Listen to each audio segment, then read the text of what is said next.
Yes, sir, baby. On the Radar Radio. Yo, special guest in the building. Buffalo in the building. The North is in the building. Billie Essco is here. We are fucking here. Straight out the plane. Straight from the airport.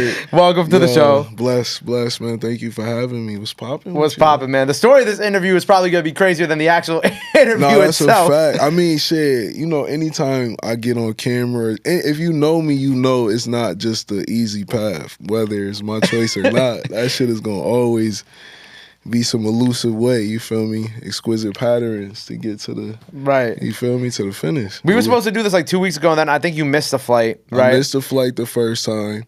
The second time, we were recording, and I just couldn't leave. The third time, I was planning on leaving, but the recording had to be re-recorded. And then this time, I almost got stuck in Boston because there was no direct flights from Buffalo.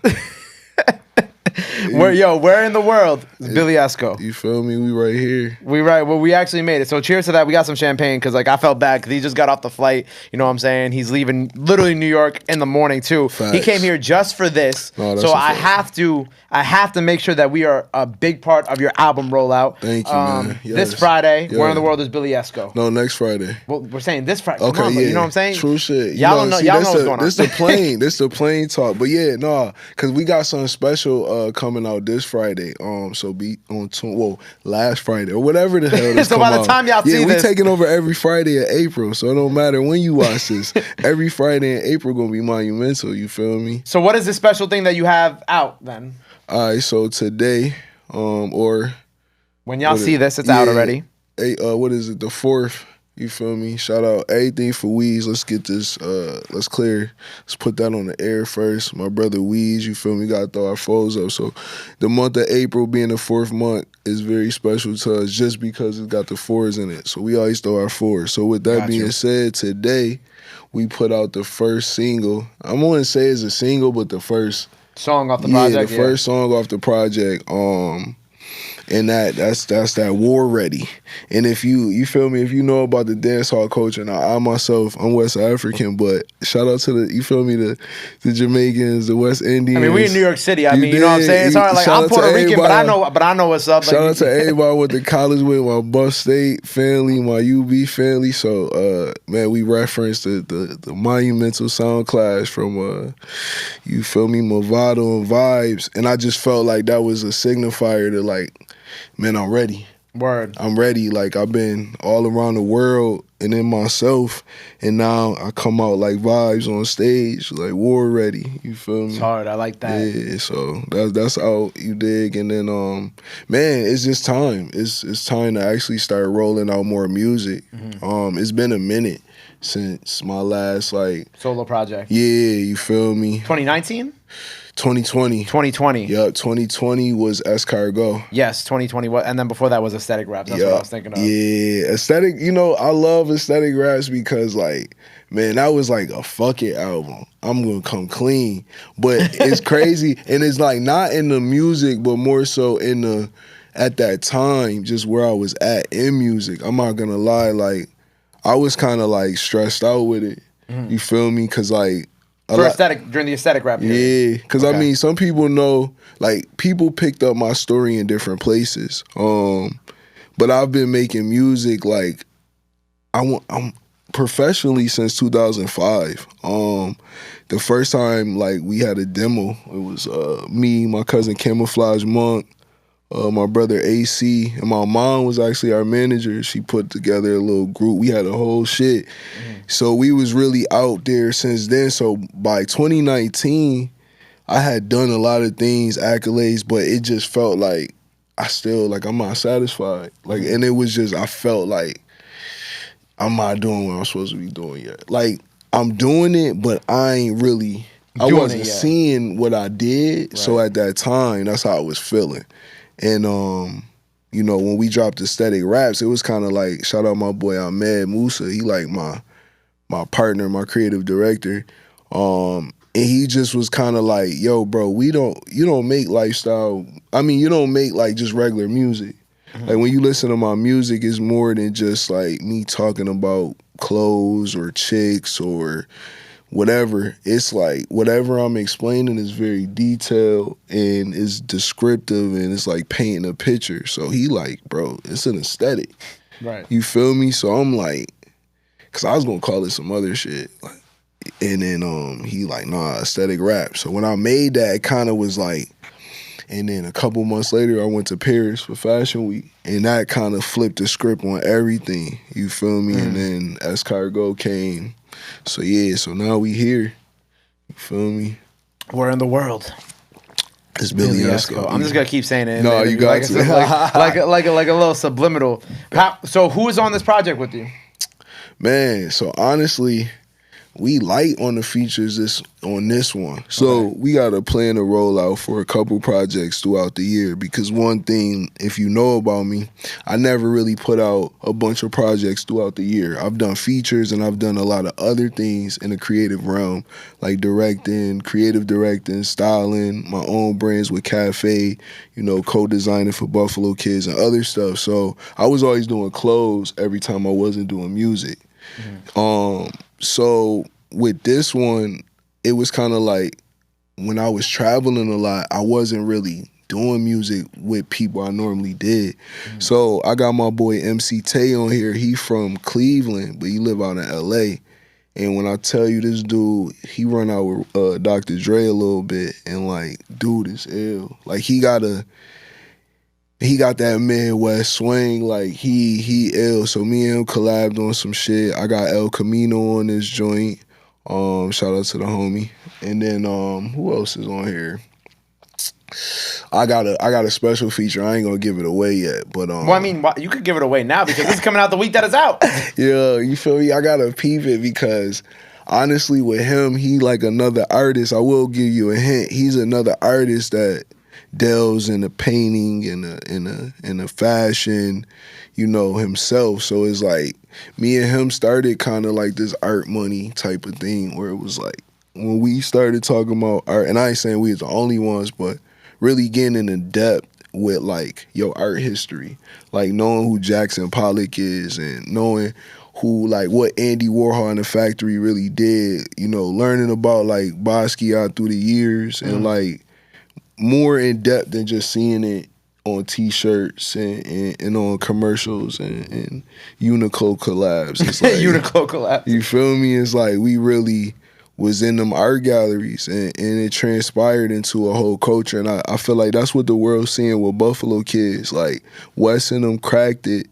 And cause everybody in Buff is down there from the street. Like it's just that. Like, but at the same time, it's a whole nother culture, and it's an art culture, it's an art scene, you know. So I feel like what you seeing right now is that like it's like the groundwork, like the army coming in, but then you got these architects behind them and these city planners behind them metaphorically. Like you got these people who's gonna like. Wes and Conway and Benny, they knocked down the landscape of hip hop and to build more. So it's like you about to see like the kids who actually gonna help draw them blueprints and shit. So I feel like this is just another piece with this project. You feel me? It's just another piece of that blueprint, like, and just to show them like where we been. You feel me? Where our culture been, and then to show the world like what we are when we in New York. Like when I'm in New York, I'm at Peppers, or I'm like on, you feel me, Lighthouse, or I'm in at Pianos. You feel me? Like we not just at like 42nd and Times Square, and like we really in the culture. Like we really in the style, really on Monroe Street. Like we really catching the A train. Or the motherfucking 7. I had to catch the 7 last time I was here. That's deep in Queens. You feel me? So it's just like we really, so with this project is like that, showing them like where we been, you feel me, and connect the dots. Right. You dig? So yeah, man. So the where in the world is Billie Essco part, like I'm assuming like it also to some extent has like some influences outside of just America, like some of your experiences probably overseas or Definitely. Things like that too. Definitely. I mean, like I said, going to Paris like saved my life because in a sense, like I was kind of like over Like I had a long life before Instagram. Like I did a lot of things. So like by the time that came around, I was kind of like tired. Even though you still in progression, but it's kind of like you get tired sometimes. You got to keep working through like new generations and keep breaking through new time periods. So it kind of was like at that time when I went to Paris, prior to, I was really on some like, you know what, I might get a job in fashion. You know, use my degree. Like I went to college for 7 years. Like you feel I got 2 degrees. I ain't never used one of them shits, but I went for fashion design. So I'm using it, but I ain't never apply and like actually. So I'm thinking of that, like damn, you know. And there's nothing wrong with that, but the person I am, it wasn't for me because I always had a vision outside of just working for someone else's vision. So when I went to Paris, that changed everything because for one, it's Paris. Like, so it's just fire. Yeah. Then it's just like, I've been planning on going to Paris. You know, from Ye and Virgil, breaking down like Paris in like, you know, 2012 when they pulled up in the fits and the internet went crazy. That was like one of the first viral pictures, you know.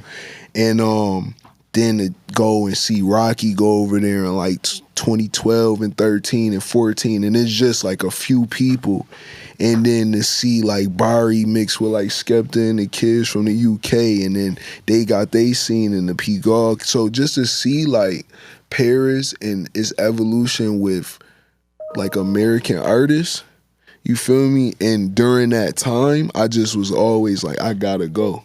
You feel me? So when we went, it was crazy because just like this crazy ass trip here, when I was going, like, and I told this story before, but like basically I called Wes one day and was like, congratulations, because he had got his passport. This is in January of 2020. It's pre-pandemic.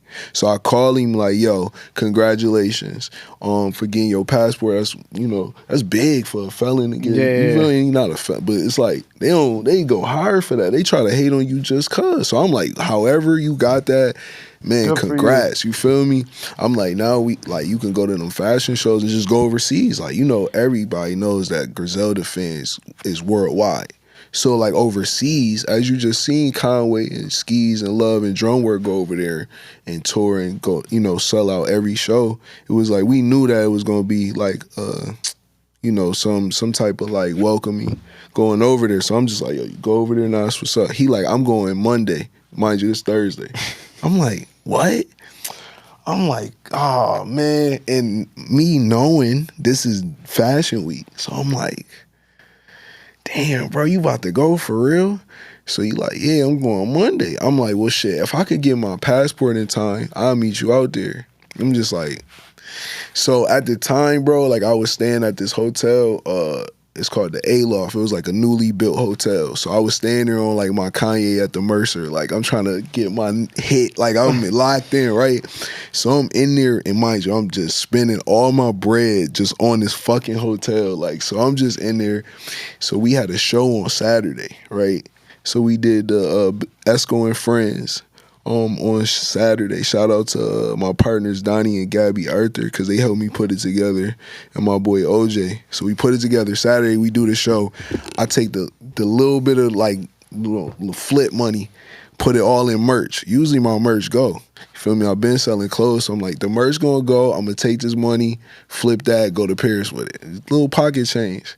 So it was crazy because the show ended up like, we did like 5K, damn near 5K off of like $5 tickets.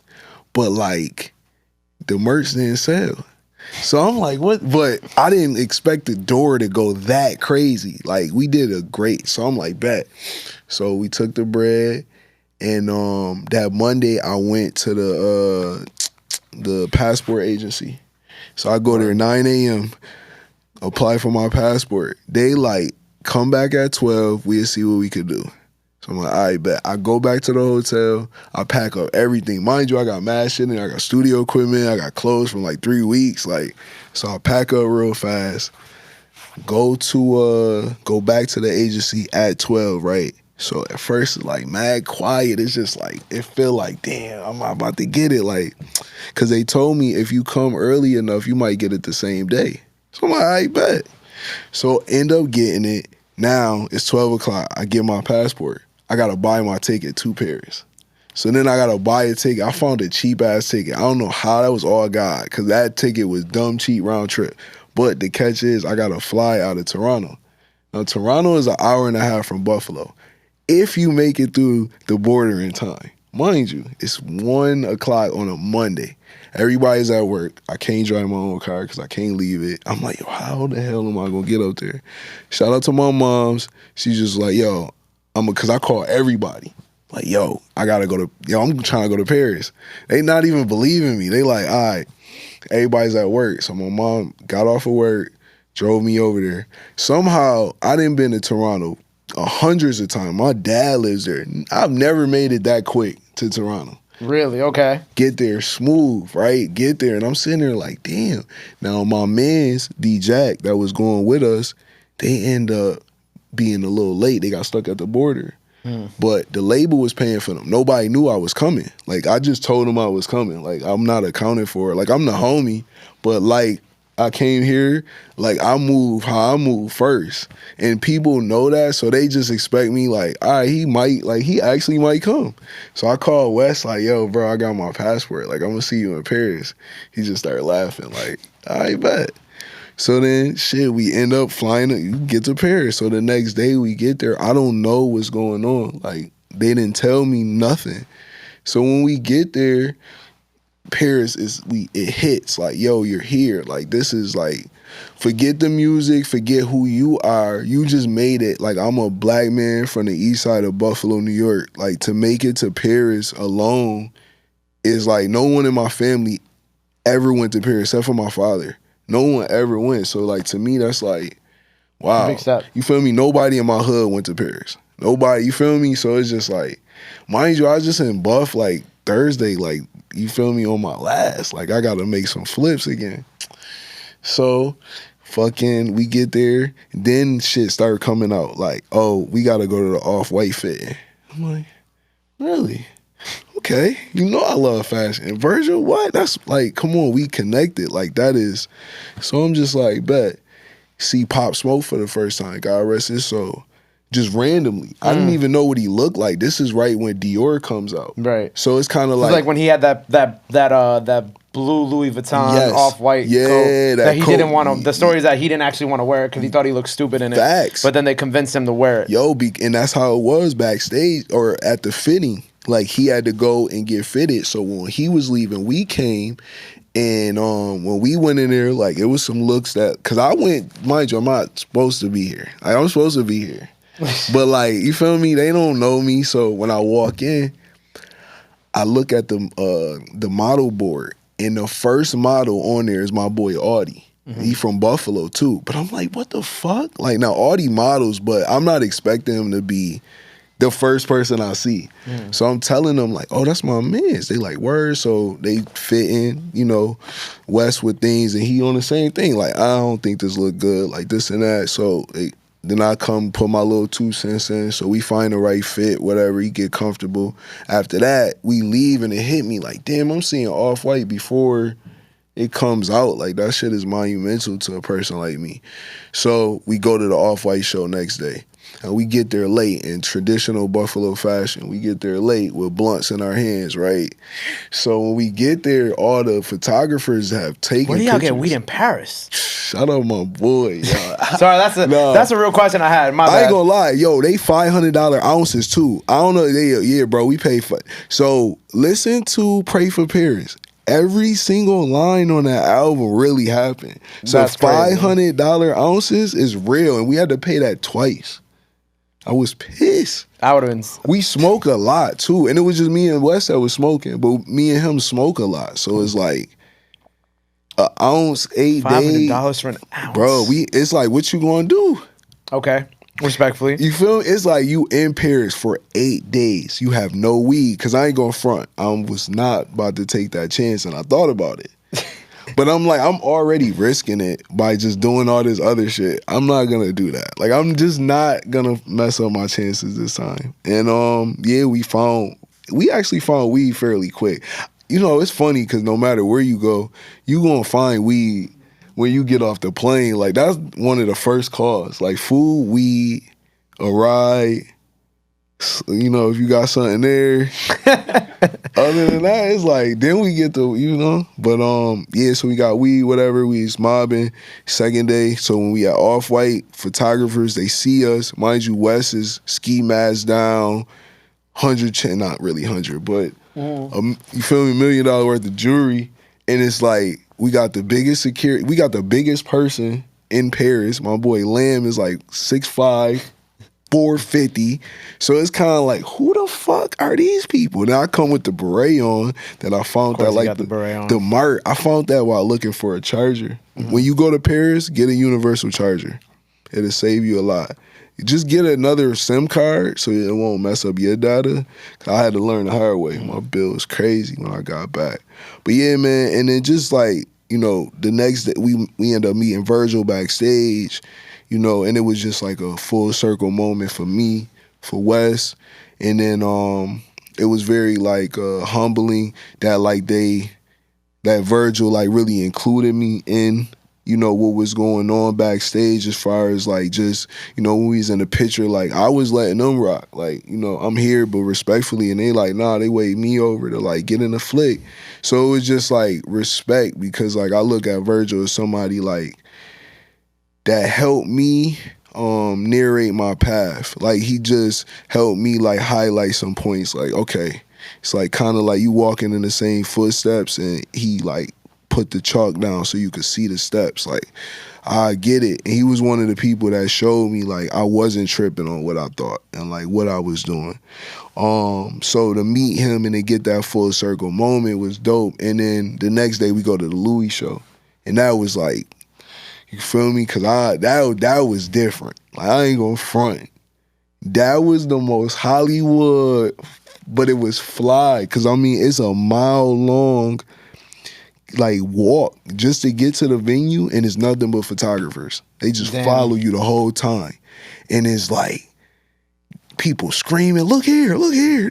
Hey, take the picture!" Like this shit was. I never experienced like nothing like that in my life, and like again. I'm walking down the joint because I'm still in my head like I'm me. I got the blunt in my mouth because I'm like fixing my jeans. GQ snapped the photo. It's just crazy to like get that experience of like walking down this joint, getting these photos taken. GQ snap a picture of me. I'm in the joint with the blunt in my mouth. And it's crazy because like I didn't tell nobody I was going to Paris. Right. So as these pictures are coming out on these like these websites and these everybody's like, wait a second. They like, what the fuck?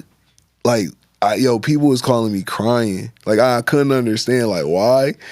And later on, I finally understood it. But at the time, just like, what is going on? And it's just like, they see me and I'm in Paris. Mind you, I was just in Buffalo performing.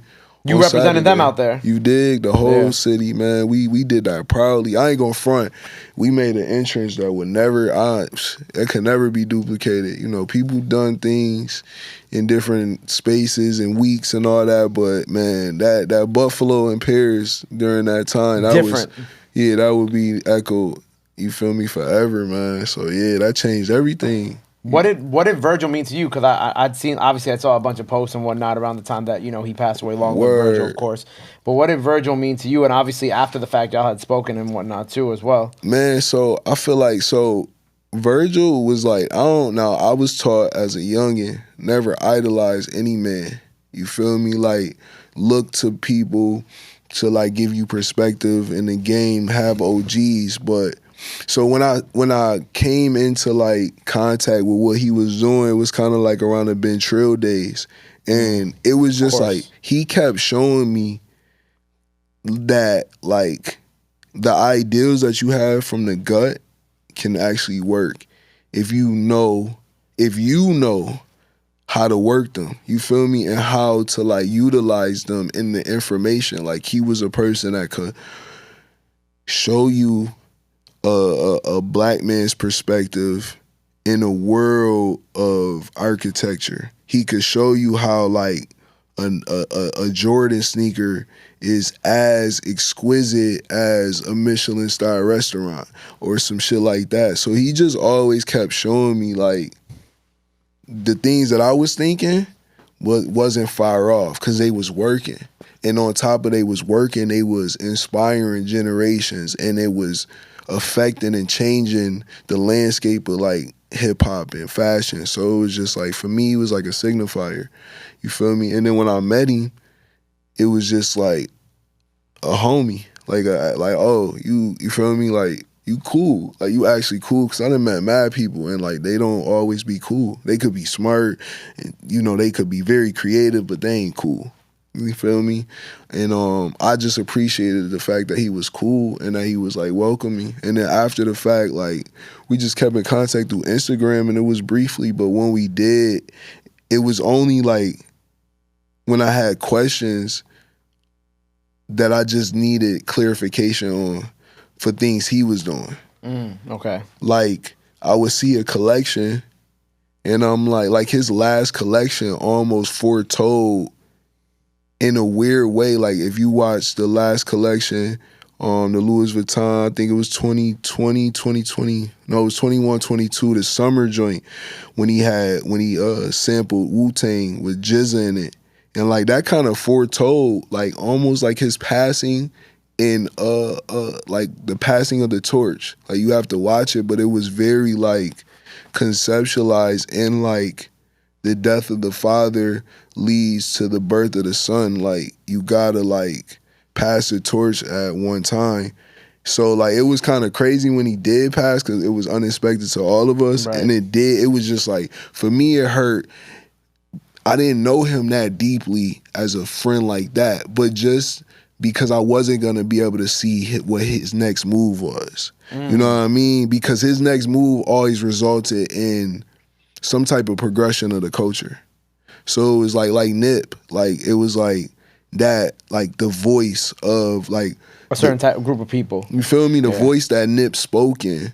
You know, like I can't be selfish enough to be like, yo, I miss him as like a friend. I don't know him like that, but I felt like I did, and that's my nigga if you ask me. But at the same time, there's other people that actually knew him, that actually was his real friends in his space. But what I can say is that we was like-minded, and those are the things that I miss about people like that, because it's like their mindset and that physical voice. You feel me? Like, that was like big. So when he passed, it was just like, damn. But like all things, you gotta keep shit going. You know what I mean? So that's another thing with Virgil. He kept shit going to the end, like literally. If you look at it, the last 10 years of that man's life was fucking fire. Like, if anybody wants to live and be inspired, like, the man did everything. He didn't sleep. He could travel multiple countries in days, do parties, DJ, drop sneakers for Nike. I saw him open up for Travis Scott on Halloween 2017, 2018 in the Bronx Expo Center warehouse in the Bronx. You feel me? Yeah. In the Bronx, and then he go to the MoMA, and then he do some shit at the Met. Like, that's fun. So it's like, that's inspiration. So it's just like, you take all that and you apply it. And that's why I move the way I move, is because you got to take advantage of the time you got and the space you have. That's a fact. You dig? So that whole Where in the World is Billie Essco is kind of like, it really is like I'm in myself. Like, I'm in my mind, and I'm at the crib most of the time. But when I do move, I move so much that you might think that I'm still there. And I'm, you feel me, back at the spot. But Word. You dig? So it's like, you never know where I'm at. What did you mean by like the not idolizing no man? Like, what's that? Man, like, never, because I feel like, man, we all have equal potential. Now, who actualizes it puts himself further. But I feel like when you born, we all have equal amount of potential, and we all men. You dig? Like, we all of flesh. Like, ain't none of us reach like a light body yet. So it's kind of like, if you ain't supreme being, I can't, like, what am I going? Like, I could look to you, but you made mistakes too. And I'm so much in myself, is like, I could never try to be like you. I could learn from you though, but I'm trying to figure out myself so much, I can't care about another person in that sense. Like, I love people, I care. But at the same time, like, I just was taught very young, like, you don't idolize nobody. Because some people, they put celebrities on a pedestal, or they put people on a pedestal. And a lot of times it's like, those people will lead you astray off the fact that the pedestal you put them on ain't even in the area they been to yet. Like, they not even in that part of the house yet. You just put them over here thinking that, like, and it's like, nah, they belong to be on the couch with the rest of the cousins. Like, you try to put them up with the grandparents and the respect, and it's like, nah. So I just look at it as, like, we all equal. I respect people who have done more with themselves, but at the same time, like, I have the same amount of potential to be as good or better than anybody. And at the end of the day, we all just trying to be like, we all trying to get to one place or another. And it's only one way you could get to that place. Like, it's only one type of person. So it's like, we could all be that, but ain't none of us got there yet. So I ain't about to just look at you just because you got money, or nah, fuck that. Like, I don't care about that shit. Niggas, all that. Word. Yeah, Word. you gotta prove to me you real. And we got the cafe brand on. You know what I'm saying? You did. That's Big your Cafe. brand. Yeah, man. So, you know, I like to, I do many things. I wear many hats, like, pun intended. So with Cafe, you know, it represents community. You know, it represents, like, all the shit we talking about, you know, and this is just a signifier. This is the Starbucks cup or the Google logo of just, like, the cool shit. Like, when you see Cafe, you know, like, that's a like-minded person. You know what I mean? No matter what color. I done seen some people in the suburbs walking their dog with it, and then I done seen people at Club Live with the joint on with 10 chains. Like, I done seen it, my bad. I done seen it in a bunch of places. So it's like, it amazes me, but at the same time, I already know, like, people, you know, is getting it. I gotta make sure I get you some too. Appreciate that, bro. No, Definitely will wear it in the interviews. I Definitely got will you, wear it man. to Live next time I go to Live too. I don't know if I have 10 chains on, but you know, I'll do what I can. I'll do what I can with it. Man, it's cool. You don't even gotta. Honestly, today, man, just buy gold. Like, I always look like niggas with mad Buy like, gold. cause it's like, it's not that mean. Like, diamonds is hard to get. Facts. It's a lot of diamonds out here. Like, shout out to Johnny Dang. Like, he know where to get them from. But, like, a lot of people is out here lab making diamonds, and that's cool. But it's like, It's not the real shit. the thing is like, it's like, bro, it's other shit. So that's the idolization. Like, you just looking at the next nigga that got the chain. Like, you don't even need 10 chains. You can still bag the same joints and live. That's a fact. You dig? That's a fact. Like, I ain't wore none of my Dior in 2 years. I still bag the same joint with a BBL if I wanted to, just cause. You feel me?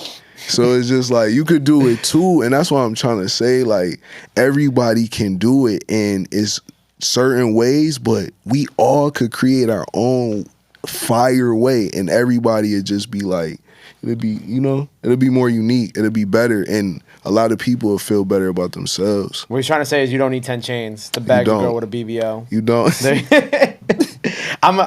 simplify everything you just said, you don't need 10 chains. The and you don't BBLs need might any. disagree, What'd you say? though. You said you didn't need Dior. What'd you? No, I ain't wear my Dior in 2 years. He ain't wear his Dior in 2 years. Still bagging the same women that y'all bagging with 10 chains. Yo, no, that's funny as fuck. No. So with the projects out now, thank you for that incredible story about Pray for Paris too, because that was what like damn. Like, I wanted to ask you about, like, doing the song with him and Tyler, but I feel like I kind of got, like, a little bit of I feel you. You know what I'm saying? Like, that's cool. And shout out to Tyler. No, just won a facts. Shout out Grammy. to You know what I'm saying? Oh, facts. Shout out to Tyler for winning a Grammy off of Gangster Grills. Shout out to Joey Badass, and a big shout out to them, because the truth is, though, they wasn't in the studio when we made it. Okay. So so after we did all the fashion show stuff, Wes was like, "Yo, I'm ready to record," like, cause we had a few days left before we went back to America, and we had nothing to do. So Monk sent them a batch of beats or whatever he called, cause, you know, that's my first cousin. So it's like, yo, call your cousin. I'm like, I bet. He sent me 100 beats, right? The first beat was cool. Second beat was 327. The third beat was French Toast. Wow. Right off the rip. So he was writing a hook. I wrote the hook, and I just like some mumble. We just chilling, listening to like fire. But all of the stuff that just happened, the seeing Nigo and Don C and the going to Casablanca, all that had just happened. So it was fresh on my brain. So I wrote that, and then we went to the studio. He was like, he wanted to get Erykah Badu on it. Oh, so Erykah Badu was originally on the concept for that record. Yeah, and I'm basing that because of the hook, just the way for 327. Yeah, okay. You feel me? Just because of the way it was. Like before that, like I didn't harmonize a lot, like vocally on tracks that was actually out. Like you just fuck around, but I didn't do it like that. And he kind of really helped to like give me the confidence and really like put my real flow into that and really get into it, you know what I mean? Because I was trying to really like be like rapping more, and he really got me into it. And then Erykah, he sent it to her, and then maybe a month or two later, he told me like Joey was getting on it. So I'm like, I bet, because at the time like Joey ain't put out nothing in a while. Right. So I'm like, that's fire. And then I heard it, and I was like, that's dope, because the cadence is certainly, you feel me? Like he picked up on that cadence and was able to carry it. So I'm like, that's fire. Cause now it's not just West, they listening to me too, and they don't know me. You know, and I'm a person like, yo, I like people who respect me without even knowing me. Like you respect what I laid down. You feel me? Before you even knew who I was. So then a month go by, and then Monk got drunk one day, and then he just told me like, yo, shit about to get lit for you. Like, you gotta change your number after this. I'm like, what, dude? What are you talking about? So then the next day I see like a leak, and it say like it say Tyler in my name. And I'm like, what the fuck? I'm thinking it was the 14 Trapdoors. Okay. I'm thinking it's a feature they got. I'm like, maybe shout out to my boys. I'm like, shout maybe out 14 Trapdoors. I'm thinking like maybe Dre hooked it up, some shit crazy. And then I see the Westside. I'm like, Tyler? And I fuck with Tyler heavy. And I couldn't even imagine how he was about to go on that joint. So when I heard it, I'm like, wow. Because I know Tyler and Joey are very serious about their craft. So I know they want to collaborate with one of West's mans. If it was just that, you know what I mean? Like it had to be something. So I respected myself enough to bring that to the table for them to then, you know, flourish like that and go crazy with it. So, yeah, man, that shit is just like stupid, bro. Shout out to them boys. Shout out to them boys. So the project's out this Friday. Yes. Obviously, we're going to have you rip a freestyle here. Yeah. That's probably already out, so make sure y'all go run that up. Make sure y'all go check that out. You did. Before we sign off here for the day, is there anything else you want to let the people know? Anything else that they got to know about? Anything else they got to be in tune with? Obviously, where to follow you at, of course. This camera right here is where you will let them know. All right, so you can follow me on Instagram at Uptown Chase. Uptown Chase, or you could just Google Billie Essco. All my shit'll pop up. That's Esco with 2 S's. Shout out to Nas. Nas is the original. He got the 1 S. I got the 2, you dig? www.cafeseason, that's CZEN.com. You can catch all the new drops, the new merch, new the new drip, cafe, all that good stuff. All that on there. And man, I appreciate y'all for having me, man. And you know, we gonna be back, because I plan on, like, this is just a prequel. You dig? And shout out to Pharrell. If you really know, like, you gotta peep what niggas is doing, like, with the artwork. Like, we talking about creative directing, we gonna really direct some shit creatively. We not out here just saying that shit just because we want a bio. You dig? Like, so yeah, man. Where in the World is Billie Essco? Out now. Go stream that. And yeah, man, Buffalo Kids, First Class. You dig? J Ski's up next. You feel me? There you go. Where in the World is Billie Essco? Out this Friday. Freestyle out now. CafeSeason.com. I'm actually checking out some of the hats right now, so make sure y'all go run that up. Go cop some merch. Support is free. Love is free. Until next time, the North is in the building. Billie Essco's in the building. Sir. Appreciate you, brother. Thank you. Thank you.